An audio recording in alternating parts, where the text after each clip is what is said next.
Lee, great to have you on the show today. How are you? I'm doing great, Sean. I really appreciate you having me on.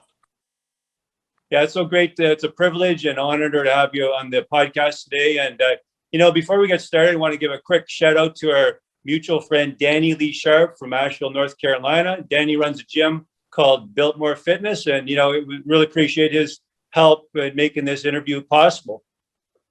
Yeah, Danny's a great guy, man. When I got questions about this, that, and the other, because Danny, besides having his center, he's also in the construction. So I own real estate. And so when something's going on, I say, hey, Danny, what do you think about this? And he's always been able to give me some feedback there. Of course, he can't give me any fitness feedback because I'm the best of the best, So that's my buddy, though. I love Danny. Yeah, I've come to know Danny too on Facebook. Hope to meet him someday. It's no secret there's a growing list of bodybuilders who are passing away or shortening their lives by 10, 20, 30 years. Guys come up through the 90s and early 2000s.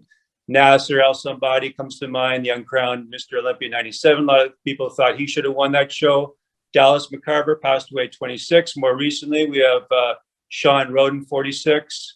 And George Peterson, 37. My heart always goes out to the family, the fans, and the friends first. And but I guess my question, Lee, and this is something that Arnold's recently commented at the 2021 Mr. Olympia.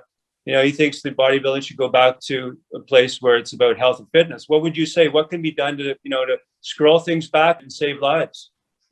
Well, what you said is correct, and what Arnold alluded to was right on point.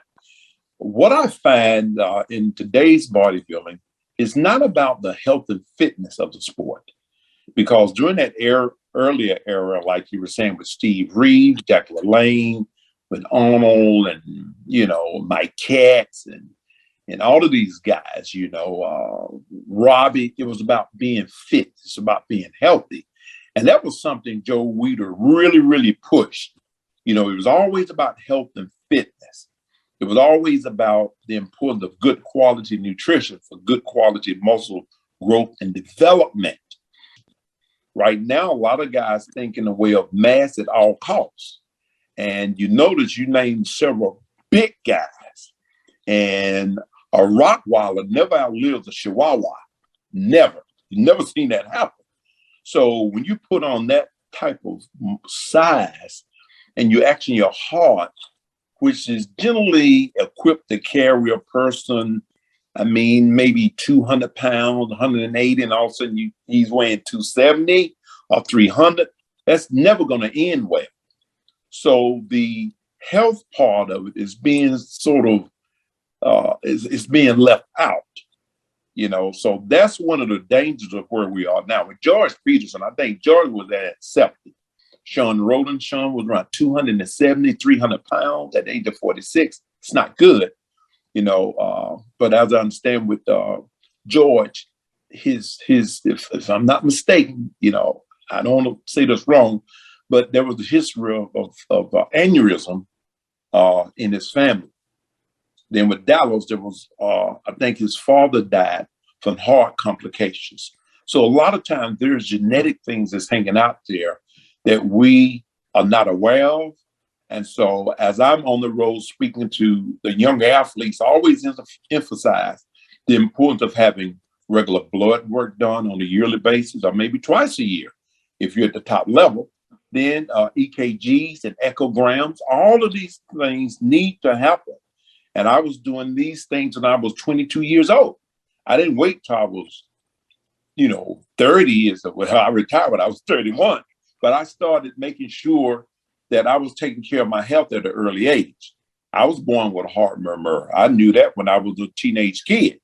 My parents saw to it that I had regular checkups.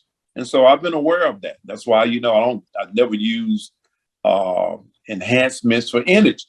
These energy drinks, hey, most I do is a cup of coffee. Then I'll never allow myself to get 30, 40 pounds over competition weight. I've always stayed within 10 to 12 pounds of my competition weight, which meant I didn't have to overstress myself physically trying to lose body fat to get ready for a show. If you can't flex it, don't carry it. So all of these things makes a huge difference in the longevity of the bodybuilder. Then the other thing is too, making sure that the liver and the kidney has a break from protein. You know, a practice of mine has always been to use a detox program once I finish a competition. You know, and now I've created the first in the industry called the Lee Haney 7-Day Systemic Cleansing and Detox. Milk thistle, burdock root, red clover, garlic, all of these things to clean the liver, kidney, bloodstream, urinary system, and something for the colon too. All of that happens within this detox. Matter of fact, I said something off to Ronnie Coleman a few weeks ago.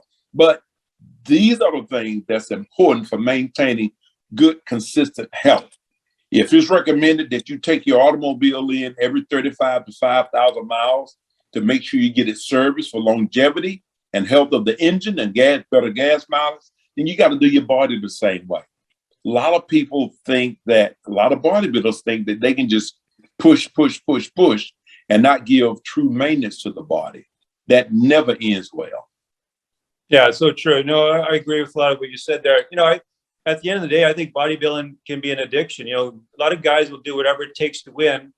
They'll go until the wheels come off. You know, and I've talked about this on different TV radio shows. You know, to me, it's a bit of a spiritual problem too. You know, you can only put to death addiction, you know, by the Spirit of God. Like a lot of times guys will overestimate the power of addiction. They overestimate their power to change, you know. And so there is such a thing as bigorexia. I mean, Rich Piana some people say that he kind of suffered, you know, with that, if you will. So, you know, I just hope things get better in the sport of pro bodybuilding before they get worse. So, well, Sean, that's why I'm out here. You know, I know why the good Lord has blessed me and placed me in this arena to do just what I'm doing now, to bring clarity, to hopefully bring some wisdom to the young athletes. And I take joy in doing that.